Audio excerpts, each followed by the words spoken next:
Estamos de volta ao vivo com o SBT e você aqui no SBT Interior. E olha, nós vamos falar de um tema agora que ele confunde muita gente. Tem que ficar atento quando a gente fala de bipolaridade, porque todo mundo, se você fizer uma pergunta sobre os sintomas, acha que tem. É uma coisa impressionante, mas nem todo mundo tem. E por isso que nós convidamos aqui no nosso estúdio a psiquiatra, a doutora Lívia Penteado, que vai falar pra gente tudo sobre bipolaridade. Boa tarde, doutora, tudo bem? Boa tarde, Flávio, tudo bom? Tudo certo. Uma pergunta básica, né, pra gente já entender o que é bipolaridade, doutora. Bom, bipolaridade é uma doença, tá? Ela tem uma origem química no cérebro, não é uma questão só psicológica, né, de oscilar o humor, como a maioria das pessoas pensam. Ela é genética, nasce com a gente e geralmente se manifesta no adulto jovem, né? Mas também pode acontecer de começar os primeiros sintomas na adolescência e na infância, podendo se confundir com outras coisas, como uma pessoa agitada, como uma dependência química, como um déficit de atenção e hiperatividade, né? Mas ela é uma patologia diagnosticada no Código Internacional de Doenças, uma doença, né? Que requer um diagnóstico médico para ser confirmado o diagnóstico. Eu não sabia que é genética. Sim. Tem essa carga genética, então. Tem. Puxa vida. E é possível essa bipolaridade, você falou do adulto jovem, é sempre no adulto jovem ou na criança? As doenças psiquiátricas, em geral, a bipolaridade, ela costuma que o primeiro surto ocorra no adulto jovem. Se ela se apresenta de uma maneira mais grave, o sintoma começa mais precoce, no adolescente ou na criança. É raro um início tardio após os 40 anos, por exemplo, mas pode acontecer. Recentemente eu tive casos de pacientes que abriram o primeiro surto mais tardiamente. Entendi. Nós vamos agora colocar um telão aqui com os sintomas, e aí que o bicho vai pegar, os sintomas da bipolaridade. Olha aqui, ó, bipolaridade, humor, ansiedade, apatia, culpa, descontentamento geral, mudanças de humor, perda de interesse e ou prazer. Quer dizer, aqui a gente está falando, eu tenho certeza que tem gente que está vendo o programa agora em casa e está se identificando com pelo menos uns 3 desses sintomas. E vai falar assim, puxa, tenho bipolaridade. É isso ou não é? Não é isso. O que eu acho mais importante é dizer para o pessoal que está em casa o que não é bipolaridade. Porque existe um excesso de diagnóstico por conta das pessoas se autodiagnosticarem pela internet, o que é bom, né? A gente pensar que pode ter uma questão, mas sempre procurar um auxílio médico. Por quê? Esses sintomas acontecem no transtorno bipolar durante a crise. Seja uma crise depressiva, seja uma crise eufórica, né? Não necessariamente a pessoa é continuamente assim.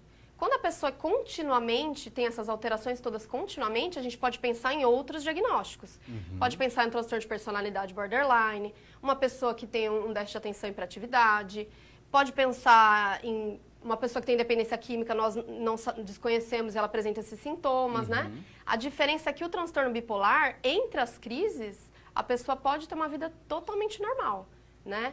Então, eu digo às vezes para alguns pacientes, eu posso ser portadora de transtorno bipolar, já ter tido internações e vocês aqui não conseguem perceber porque eu estou me tratando e eu estou fora de uma crise. Entendi. Né? Não é uma pessoa imprevisível, é uma pessoa normal, mas que na crise apresenta esses sintomas. Mas tem algum outro sintoma que não está aqui, doutora, que seria importante a gente destacar? Tem mais no telão, é isso? Tem mais, olha aqui, ó. Agitação, agressão, automutilação, chega a esse ponto, choro, né? Impulsividade, hiperatividade, irritabilidade, são comuns também. É assim, chama-se transtorno bipolar porque a doença oscila entre 2 polos. O polo depressivo, que a maior parte da vida da pessoa ela pode ter episódios depressivos que se repetem. E tem os episódios maníacos, onde a pessoa entra num estado de euforia, que pode ser algo agradável, com ideias de grandeza, ou pode ser algo mais para irritação, mania de perseguição, né?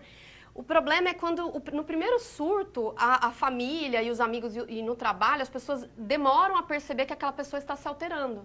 Ela pode passar por chata ou por qualquer outra situação e, na verdade, ela está começando numa crise. Então, quando o sintoma começa leve, a primeira coisa é insônia, pensamento muito acelerado, a pessoa pode começar a ficar eufórica, trabalhar a madrugada inteira, pode começar a ficar muito extrovertida, que ela não é, aumento da sexualidade que não seja o normal dela, né? Independente de se ela é muito ou pouco, mas começa a fugir do padrão da própria pessoa. Né? Então, se você está notando alguém do seu trabalho ou algum colega que está com essas alterações, procure um profissional. O pessoal está falando aqui, ó, que tem mais sintomas aqui pra gente colocar, mas o pessoal está se identificando com o que você está falando. Né?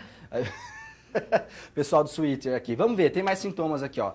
Delírio, falta de concentração, pensamento acelerado, lentidão nas atividades, pensamentos indesejados. Acho que vai muito no que você falou, né, doutora? Mas tem um ponto que eu acho fundamental que você tocou e eu queria explorar ele um pouquinho mais.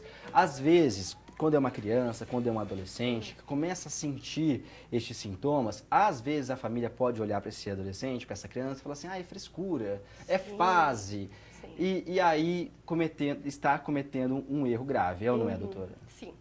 E aí, assim, o que eu aconselho? As pessoas têm muito medo de procurar o psiquiatra, achando que se eu tenho um sintoma e eu vou ao psiquiatra, 100% de certeza que eu vou sair de lá com um diagnóstico e com uma medicação. Isso não é verdade. Você pode ir simplesmente para uma avaliação, não para um tratamento. Estou observando isso em mim, ou no meu familiar, no meu filho, nesse adolescente. Queria uma avaliação. Como qualquer médico, você está com uma dor de estômago, procura um gastro. Não quer dizer que você vai sair de lá com um diagnóstico de úlcera e vai sair com remédio, né? É uma avaliação. Isso que não precisa ter medo do psiquiatra. Né? Muito bem.